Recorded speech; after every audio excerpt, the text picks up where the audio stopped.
নমস্কার বন্ধুরা, আমি ডাম্পু আর তোমরা দেখছো আমাদের YouTube channel fund of craft. আজকের ভিডিওতে আমি তোমাদের পেপার দিয়ে হামিংবার্ড বানানো শেখাবো।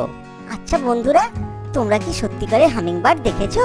আমেরিকা ও আশপাশের দেশগুলিতে হামিংবার্ড দেখতে পাওয়া যায়। হামিংবার্ড কয়েকটি প্রজাতির হয়। এদের মধ্যে সবচেয়ে ছোট প্রজাতির নাম হলো বি হামিংবার্ড, আর সবচাইতে বড় প্রজাতির নাম হলো জায়ান্ট হামিংবার্ড। বি হামিংবার্ডটি কিউবাতে পাওয়া যায়, আর এরা পৃথিবীর সবচাইতে ক্ষুদ্রতম পাখি। এরা লম্বায় 2 ইঞ্চির মতো হয় আর ওজন মাত্র 2 গ্রাম। আর জায়ান্ট হামিংবার্ড লম্বায় 9 ইঞ্চি পর্যন্ত হতে পারে আর ওজন 24 গ্রামের মতো হয়। বন্ধুরা জানো, এই ছোট্ট পাখিগুলি প্রতি সেকেন্ডে 20 থেকে 80 বার পর্যন্ত পাখা ওড়াতে পারে। সত্যি কি অদ্ভুত, তাই না? বন্ধুরা, হামিংবার্ড সম্বন্ধে আরো তথ্য জানা থাকলে অবশ্যই কমেন্টে শেয়ার করো। আর দেরি না করে এইবার চলো আমরা হামিংবার্ড বানানো শিখে নিই।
বন্ধুরা, আজকের ভিডিওটা কেমন লাগলো অবশ্যই কমেন্ট করে জানাবে। আর এই ধরনের ভিডিও দেখতে হলে আমাদের চ্যানেলটা সাবস্ক্রাইব করে নোটিফিকেশন অন করে দাও। আজকের মতো টাটা, আবার দেখা হবে নতুন কোনো ভিডিওতে। বাই।